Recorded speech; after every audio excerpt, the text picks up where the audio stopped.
साथियों, मेरा नाम है संदीप गुसाई और रूरल टेल्स पर एक नई सीरीज हम शुरू कर रहे हैं जिसका नाम है एक होम स्टे ऐसा भी।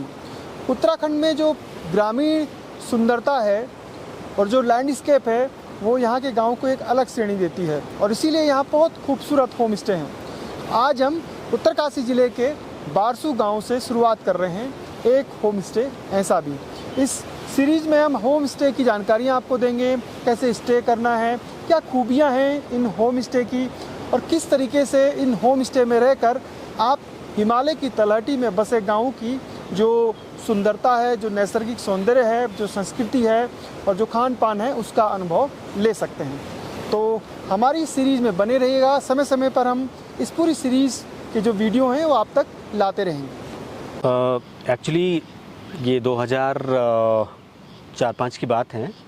उससे पहले मैं रिवर राफ्टिंग में था ऋषिकेश में, तो 4 साल वहाँ रहा मैं, 4-5 साल वहाँ रहा ऋषिकेश में।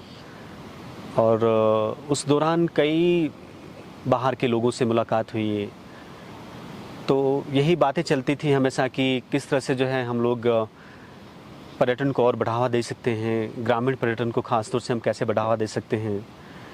तो मेरे मन में एक ख्याल आया कि आगे जाके मेरा गांव इतना सुंदर गांव है, बारसू में जाके कुछ वहाँ पे शुरू किया जाए।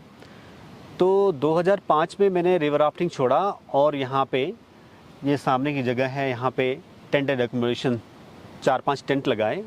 उसमें हमारे एक दोस्त थे, दिल्ली से थे, वो मुकुल मांगलिक उनका नाम था। तो उन्होंने बहुत मदद की मेरी शुरुआत में, इसको लेआउट करना ये जगह को। और उनके भी जान पहचान वाले बहुत अच्छे थे, बाहर से थे, ऑस्ट्रिया जर्मनी से थे उनके, क्योंकि उन्होंने भी काम किया वहाँ पे, तो उनका भी एक ड्रीम था। और उन्होंने जो है मिल के हम दोनों ने इसका नाम बुग्याल सराय रखा। तो बुग्याल सराय का मतलब यही होता है कि बुग्यालों के लिए जो शेल्टर, जो यहाँ एक जगह है सराय, वो रहे। और ये एक मिनिमम कॉस्ट पे हम लोगों ने इसको शुरू किया था 2005 में। हम लोगों ने टेंट्स खरीदे थे, 4-5 टेंट जिनकी कॉस्ट 30,000 के लगभग थी। और एक रिंगाल का एक डाइनिंग बनाया था और थोड़ा बाथरूम्स वगैरह रिंगाल की बनाए थे शुरुआत में। तो इस तरह से वैसे अब जब बाहर के लोग आते थे, गांव के लोग आते थे, देखते थे कि अरे क्या कर रहे हैं यहाँ पे, कैसे इससे टूरिस्ट बढ़ेगा, कौन आएगा यहाँ पे, कौन टूरिस्ट रुकेगा इन तंबों में। तो मुझे भी कभी कभी थोड़ा सा डर भी लगता था, लेकिन कॉन्फिडेंस तो था ही। मैंने देखा था इतने साल से टूरिस्ट के साथ रह के, ऋषिकेश में और लद्दाख में जगह जगह हम लोग टूरिस्ट को ले जाते थे, पूरे उत्तराखंड में, हिमाचल में। तो उस समय यहाँ पे बहुत कम लोग, बहुत ना के बराबर लोग दयारा के बारे में जानते थे कि दयारा भी कोई ट्रेकिंग डेस्टिनेशन है, या एक आने वाले टाइम में जो है यहाँ पे एक ज़बरदस्त ट्रेकिंग डेस्टिनेशन बन सकता है। तो उस समय ज़्यादातर फॉरेनर ही आते थे, बाहर के क्लाइंट्स आते थे। और हमारे, जैसे मैंने एक बार बताया था कि वो हमारे ब्रिटिश हाई कमिश्नर आए थे, तो उनके साथ इतना प्रोटोकॉल आया था कि गांव के लोग भी मतलब वो सोचने लगे कि ये कौन है, क्या है। सारे गांव के लोग देखने के लिए उनको यहाँ पे पहुँच गए थे, हाई कमिश्नर को देखने के लिए यहाँ पे पहुँच गए थे।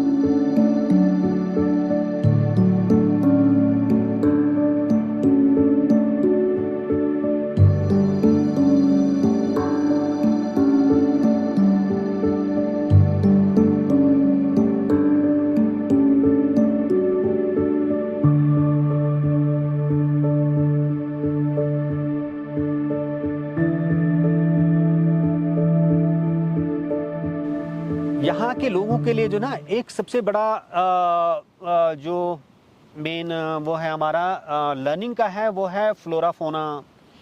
इसके बारे में एक वर्कशॉप होनी बहुत ज़रूरी है। हम लोग जब भी पर्यटन की बात करते हैं तो जाते हैं, देहरादून में जाते हैं, यहाँ किसी बड़े होटल में जाते हैं, वहाँ बैठ के बड़ी बड़ी बातें करते हैं। लेकिन एक्चुअली जो मेरा पर्सनल जो 20 साल से 22 साल से जो मैं सोचता हूँ कि हम वहाँ न बैठ के, जो हमारे एक्सपर्ट्स हैं, अलग अलग फील्ड के एक्सपर्ट्स हैं, हमारे आते हैं, बर्ड वॉचिंग के एक्सपर्ट्स आते हैं, तितली के अलग एक्सपर्ट आते हैं, फ्लोरा फौना के एक्सपर्ट आते हैं। सब लोगों के साथ बैठ के, गांव में बैठ के, जैसे बारसू, रैथल, नट्टी, द्वारी, या चाहे आपका अगोड़ा हो, या चाहे आपका हर्षिल क्षेत्र हो, कहीं भी ऐसी जगह पे एक गैदरिंग करके गाँव के जो सीखना चाहते हैं बच्चे, उनको बिठा के, उनको समझा के, उनको उसके बारे में उनको सिखाना, फ्लोरा फोना, इतने सारा दयारा है, पूरा वेजिटेशन से, कितने फ्लावर हैं वहाँ पे, पूरा भरा हुआ फूलों से। लेकिन अगर आप पूछेंगे लोकल लोगों को तो ज़रूर उनको लोकल फूलों के बारे में जानकारी होगी, लेकिन वो प्रॉपर्ली उसको एक्सप्लेन नहीं कर पाते, तो उसका एक ट्रेनिंग होना चाहिए। उसी तरह जो है यहाँ पे बर्डिंग का है, पूरा क्षेत्र, कम से कम यहाँ पे 300 से ज़्यादा बर्ड स्पीसीज़ हैं बारसू में।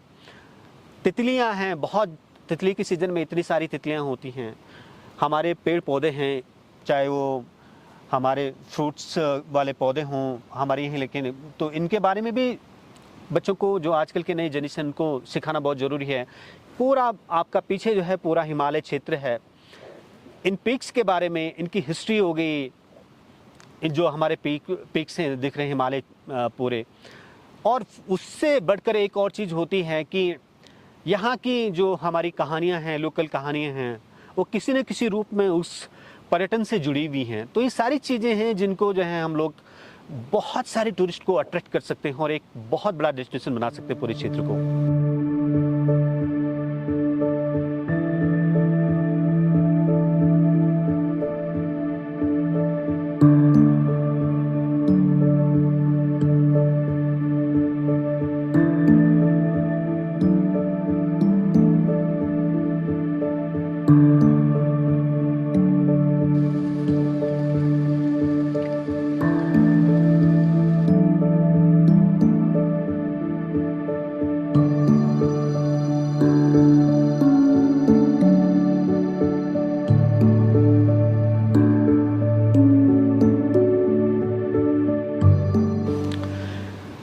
बुग्याल सराय मैंने 2005 में शुरू किया था, और मैंने जैसे पहले भी अपने उसमें कहा है कि मुकुल मांगलिक जी और हमने बैठ के तय किया था कि इसका नाम बुग्याल सराय, बुग्याल मनी दयारा, जैसे दयारा बुग्याल हैं, इस तरह से कई बुग्याल्स हैं हमारे, कुछ कल्याण हैं, बेदनी बुग्याल हैं। तो ड्रीम यही था इसको शुरू करने का कि हम जो हैं एक सराय बनाए हैं बुग्याल के बेस में, शेल्टर बनाए जहाँ लोग आएँ, रात को रुकें, जैसे पुराने ज़माने जो हैं वो सराय होते थे, चट्टीज होती थी, तो उसी के चट्टी के बेस में हमने इस बुग्याल सराय का नाम रखा। और शुरुआत में मैंने टेंट से शुरू की थी, और यहाँ पे जो है रिंगाल का हट था। तो इस तरह से जो है हमारा एक शुरुआत का कॉन्सेप्ट इस तरह से था कि हम इस तरह से जो है और भी बुग्याल्स में बुग्याल के बेस में जो है बुग्याल सराय इस्टेब्लिश करेंगे।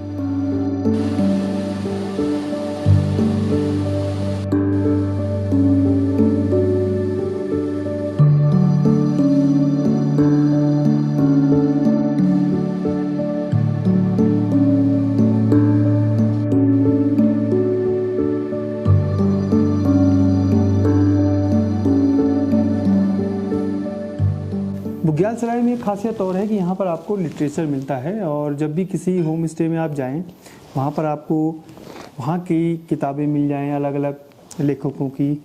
और इन तलहटी में जो बसे गांव हैं, वहाँ पर आपके नॉलेज के लिए इस तरह की किताबें हों अलग अलग राइटरों की, तो पढ़ के बहुत सुकून मिलता है। और इसमें भी जो यहाँ पर रवि रावत जी ने बहुत सारी ऐसी किताबों का कलेक्शन रखा है, जिससे आपको पहाड़, उत्तरकाशी और ख़ास तौर पे गंगा जो वैली है उसकी जो डाइवर्सिटी है पूरे विश्व में जिसके लिए फेमस है, उसकी जानकारी। तो इसका अनुभव एक अलग अनुभव रहता है किसी भी होम स्टे में।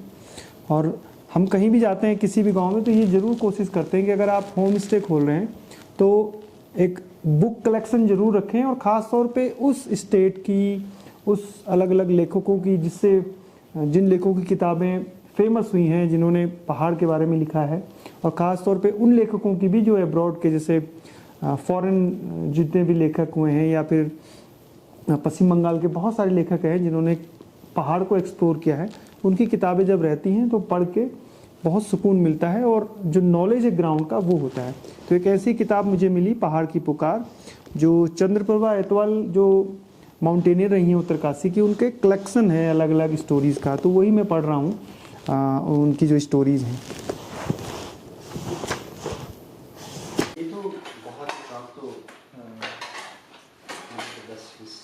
ट्राउट के बारे में मैंने वो वहाँ जब गया था तो डिश थी उस दिन नहीं खाया था? उस दिन खाया था।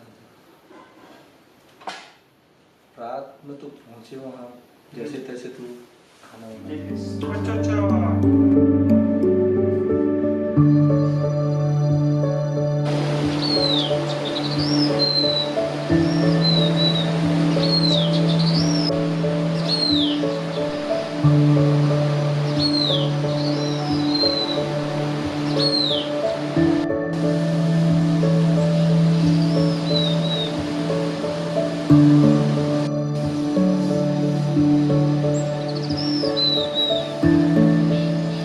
यहाँ बुग्यालसराय में हमारा ये है कि यहाँ टूरिस्ट लोग आते रहते हैं और उनको जो है हम लोग कोशिश ये करते हैं कि ऑर्गेनिक सब्जियाँ हुई या फल फ्रूट्स हुए इनको खिलाने की उनको चक उसमें रहते हैं कि लोग आकर्षित हो हमारे यहाँ, क्योंकि ये सबसे पहले हमारे यहाँ आड़ू जून के महीने में जो है आड़ू हो जाते हैं। उसके बाद जो है फिर अगस्त से और सितंबर तक सेब वो फल होते हैं। उसके बाद सर्दियों में भी हमारे यहाँ हमारे कीवी के पौधे भी लगा रखे हैं। वैसे ही सब्जियों में भी हमारे यहाँ ऑर्गेनिक गोभी है, पालक होती, राई है, मूली है, राजमा है। ऐसी जो है हम लोग कोशिश ये करते हैं कि बुग्यालसराय में जो है ये जो है टूरिस्ट जो है अपनी आँखों से हमारे उसमें देखें और उस ढंग से जो है वो आकर्षित हो जाए कि वास्तव में जो है इन लोगों को जो है ऑर्गेनिक सब्जियां हुई, फल हुए या खान पान जो है वो ऑर्गेनिक उसमें देते हैं। और ये हमने जो है मत्स्य पालन भी कर रखा है। उसमें ट्राउट मछलियाँ डाल रखी, वो जब जिनको ज़रूरत होती है वो ज़रूरत के अनुसार जो है वो उनको ट्राउट वो भी देते हैं। अब ये है कि सभी सुविधाएं उनके लिए ठीक है। हमने मधुमक्खी का भी ये कर रखा, पालन कर रखा। जिन लोगों को शहद की ज़रूरत होती है सर शहद देते हैं, ऑर्गेनिक शहद होता है।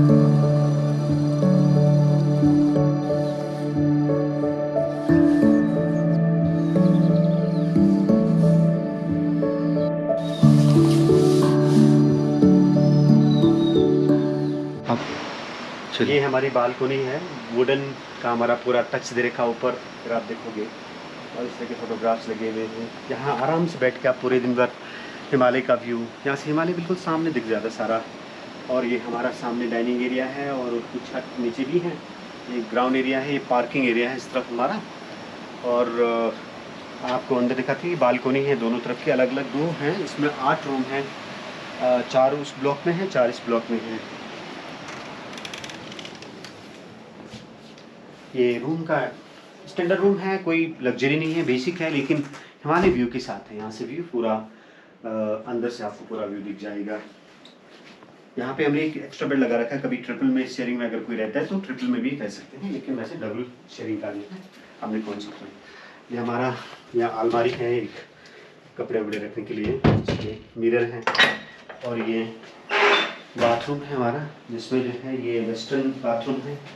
और इसको पर्दे को हटाने से पीछे का जो सुंदर नज़ारा दिखता है, अगर आप बैठ के रिवर फ्लो हो रही है बाथरूम से भी जो है बहुत सुंदर व्यू है। गीजर है, ये सारी बेसिक चीज़ें सारी चीज़ें हैं इसमें। बुग्यालसराय में बहुत सारी चीज़ें हैं जो आपको ऑर्गेनिक या फिर लोकल एहसास कराती हैं। ट्राउट फार्मिंग यहाँ पर होती है, उसके अलावा आड़ू, पुलम, सेब, इनके पेड़ भी लगाए गए हैं।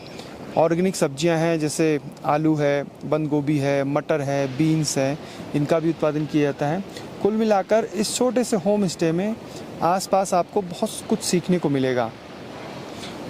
जो फ्लोरा और फोना है उसकी भी जानकारी आपको इस होम स्टे के जो संचालक हैं वो देते हैं। बहुत सारे ट्रैक बारसू और आसपास के इलाकों से चलते हैं। यहाँ से जैसे ही आप गांव की तरफ बढ़ते हैं ऊपर जंगलों में, तो आपको फिर डेंस फॉरेस्ट मिलता है। उसमें बहुत सारी जो बर्ड्स हैं वो दिखाई देती हैं। जैसे जैसे आप ऊपर बढ़ते हैं दयारा की तरफ, तो जो उच्च हिमालयी जड़ी बूटियाँ हैं वो दिखनी शुरू हो जाती हैं। और होम स्टे में जो सबसे महत्वपूर्ण है सर्विस, तो आपको लगेगा कि वाकई में आपको बेहतरीन सर्विस यहाँ पर मिली है जब भी आप यहाँ पहुँचेंगे।